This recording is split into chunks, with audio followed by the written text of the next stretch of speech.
Tajikistan और अफगानिस्तान के दरमियान टेंशन बढ़ती हुई आपको नजर आती है। आईएसआई चीफ ताजिकिस्तान पहुंचे हैं, ऐसी खबरें भी सामने आ रही हैं। रूसी फोर्सेस को अलर्ट रहने का कहा गया है और चीन के हतमी जवाब का इंतजार किया जा रहा है। इस खत्ते के अंदर चल क्या रहा है, तमाम चीजें मैं आपके सामने रखूंगा। अस्सलाम वालेकुम। आज तारीख है 29 दिसंबर 2025 और मैं हूं रजा अब्बास। आपसे दरख्वास्त के वीडियो को लाइक और चैनल को सब्सक्राइब जरूर कीजिएगा। ताजिकिस्तान और अफगानिस्तान के दरमियान ज़्यादा टेंशन आपको बढ़ती हुई उस वक्त नजर आई जब दिसंबर 2025 यानी एक ही महीने के अंदर दो बड़े इंतहाई खौफनाक और होलनाक किस्म के हमले किए गए और इसमें अफगानिस्तान की सरजमीन बाज़ाब्ता तौर के पर इस्तेमाल हुई और अफगानिस्तान के सूबा बदख्शां के हवाले से बात की गई कि इस सूबे से ज़्यादा जो मुसल्लह जत्थे थी, तंजीमें थीं, उन्होंने ऑपरेट किया और ताजिकिस्तान के ऊपर हमले किए। इन हमलों के दौरान ताजिकिस्तान के सिक्योरिटी एहलकारों को भी निशाना बनाया गया, लेकिन एक मुनज़्ज़म कैंपेन के तहत जो अहम अहदाफ थे दहशतगर्दों के, वो चीन के मफादात थे और चीन के शहरी थे। और इसका नतीजा ये निकला कि चीन के सफारखाने की तरफ से एक सख्त और फौरी रद्दअमल सामने आता है और चीन अपने शहरियों को यह हुक्मनामा जारी कर देता है कि ताजिकिस्तान के सरहदी इलाकों से वो फिलफौर हंगामी बुनियादों के ऊपर इनखला करें और जितने भी जो काम शम चल रहे हैं फिलहाल उनको रोक दें। अब आपको पता है कि चीन का आलमी सतह के ऊपर एक हिकमत अमली है और इस हिकमत अमली को वो नाम देता है BRI। लेकिन हम बैक टू बैक देख रहे हैं, चाहे वो पाकिस्तान की बात करें, चाहे ताजिकिस्तान की बात करें, चीन की इस ग्लोबल हिकमत अमली के ऊपर बैक टू बैक हमले होते हुए नजर आते हैं। तो पैटर्न आपको ये बताता है कि ये फ़कत दहशतगर्दी नहीं है बल्कि एक माशी दहशतगर्दी है, एक ख़ास पैटर्न है जो इस पूरे खत्ते के अंदर चीन के मफादात को और चीन के साथ मुल्हिक जो वो ममालिक जो चीन के साथ मुश्तरका तौर के ऊपर काम करने के हवाले से दिलचस्पी का इज़हार करते हैं, ये चीन के लिए अहम है, उनके भी मफादात को निशाना बनाने का सिलसिला जारी सारी नज़र आता है। यानी कि अगर बात की जाए पाकिस्तान के सूबे बलोचिस्तान और खैबर पख्तूनख्वा के अंदर चीन के मफादात को निशाना बनाया जाता है, चीनी इंजीनियर्स को निशाना बनाया जाता है और अब ये सिलसिला बढ़ते बढ़ते ताजिकिस्तान तक पहुँच चुका है और वहाँ भी जो चीन की कंपनीज़ हैं और उनके जो शहरी हैं उन्हें निशाना बनाने का सिलसिला जारी सारी है। और इस तमाम चीज़ों के लिए जो सरजमीन इस्तेमाल हो रही है वो अफगानिस्तान की इस्तेमाल हो रही है। ऐसे में ये भी खबर सामने आती है कि ISI के जो सरबराह है आसिम मलिक, जनरल आसिम मलिक, वो पहुंचे हैं ताजिकिस्तान में और उनकी अहम मुलाकात हुई है ताजिकिस्तान के सदर के साथ। और मुलाकात के हवाले से जो मुख्तलिफ ज़राए रिपोर्ट कर रहे हैं, क्योंकि पाकिस्तान के मेनस्ट्रीम मीडिया के अंदर इस मुलाकात का कोई जिक्र नहीं किया गया, तो हमारे लिए जो बैनुल-अक़वामी ज़राए हैं वहाँ से जो खबर सामने आ रही हैं उसी की बुनियाद के ऊपर हम ये बात कर रहे हैं, क्योंकि कुछ तस्वीर भी जारी हुई हैं इस मुलाकात की। तो उसके अंदर जो इस मुलाकात को रिपोर्ट कर रहा है उन मीडिया आउटलेट के मुताबिक बताया जा रहा है कि खालिसतन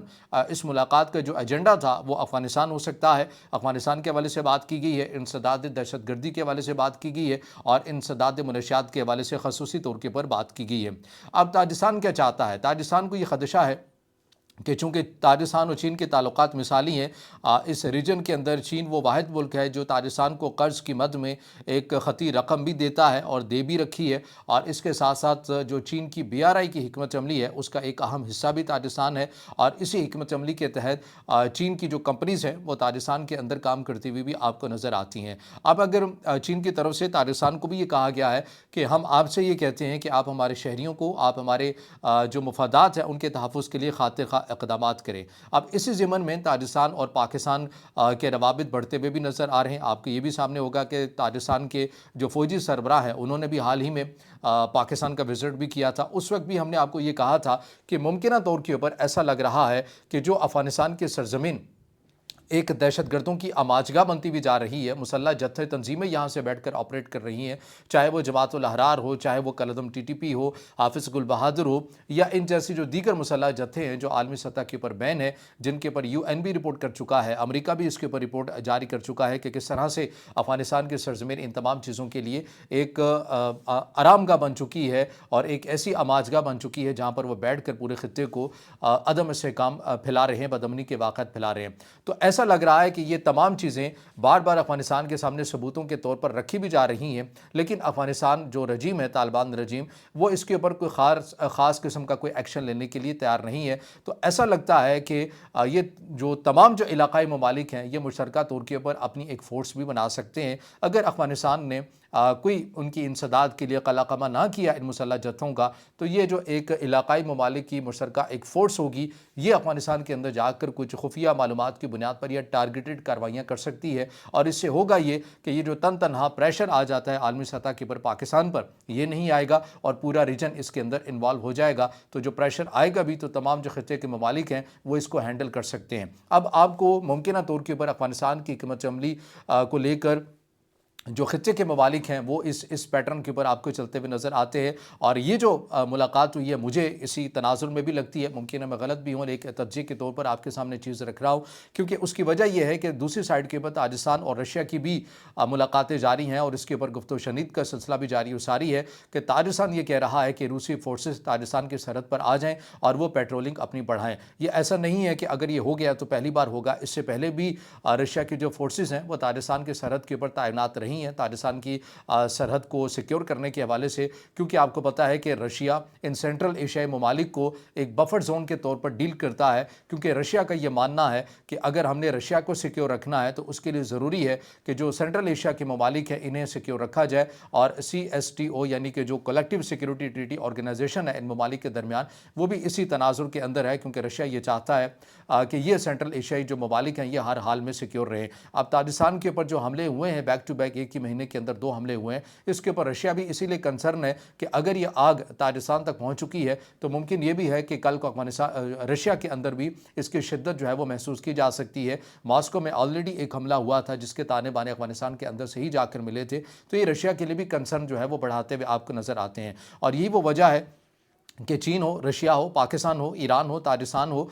تمام جو ممالک ہیں اس خطے کے، یہ افغانستان کی صورتحال کو لے کر پریشانی کا اظہار کرتے ہوئے نظر آ رہے ہیں، اور اب ایسے لگ رہا ہے کہ افغانستان جو بیک ٹو بیک تمام تر ثبوت اور تمام تر تحفظات رکھنے کے باوجود بھی افغانستان اس معاملے کے اوپر سنجیدگی دکھانے کے لیے ہمیں نظر نہیں آتا، تیار نظر نہیں آتا، تو اب ایسا لگتا ہے کہ خطے کے ممالک اس نتیجے کے اوپر پہنچنے والے ہیں یا پہنچ سکتے ہیں کہ وہ مشترکہ طور کے اوپر اپنی ایک فورس بنائیں اور پھر اسی کے حوالے سے افغانستان کو پھر ڈیل بھی کیا جائے۔ لیکن یہ کیا اتنا ہی آسان ہوگا کہ افغانستان ان تمام چیزوں کو خاموشی سے دیکھ لے گا یا پھر کوئی رد عمل بھی دے سکتا ہے؟ بہرحال یہ آنے والا وقت ہی بتائے گا، لیکن جہاں تک بات ہے کہ چین کے انتظار کی، چین عموماً ایسے جو پیٹرن ہوتے ہیں یا ایسے جو واقعات ہوتے ہیں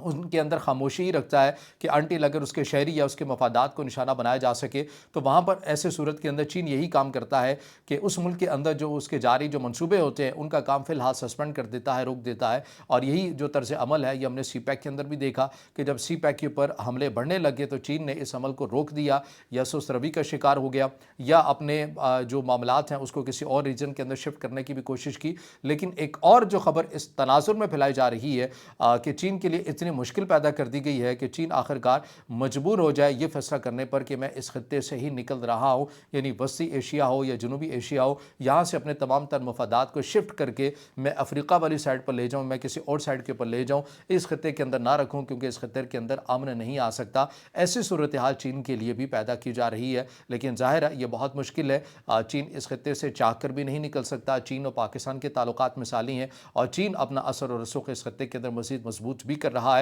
اور چین بخوبی جانتا ہے کہ یہ جو اقدامات کیے جا رہے ہیں یہ کون کر رہا ہے، اور یہ جو دہشت گرد تنظیموں کو بطور پراکسی جو استعمال کر رہا ہے یہ کون سی طاقتیں کرتی ہوئی نظر آتی ہیں۔ تو چین کے لیے ظاہر ہے ایک چیلنج ہے، مشکل وقت بھی ہے اس پورے خطے کے لیے ہے، لیکن ان تمام چیزوں کے لیے افغانستان جو کہ ایک آسان ٹارگٹ بن چکا ہے وہ استعمال ہوتا ہوا نظر آ رہا ہے، اور بدقسمتی یہ ہے کہ جو طالبان رجیم ہے وہ ان تمام تر ثبوتوں کو، شواہد کو سمجھنے کے لیے اور ان پر عمل پیرا کرنے کے لیے اور ان مسلح دہشت گرد تنظیموں کی انسداد کے لیے کوئی خاطر خواہ اقدامات کرتے ہوئے آپ کو نظر نہیں آ رہے۔ تو تمام تر وہ چیزیں ہیں، سچویشن ہے جو اس خطے کے اندر بلڈ اپ ہو رہی ہیں۔ اب اس سے جڑا آپ کا کچھ سوال ہو یا رائے ہو تو ضرور کمنٹ میں اظہار خیال کیجئے گا، ویڈیو کو لائک کیجئے گا، دوستوں کے ساتھ شیئر کیجئے گا اور اس چینل کو زیادہ سے زیادہ سبسکرائب بھی۔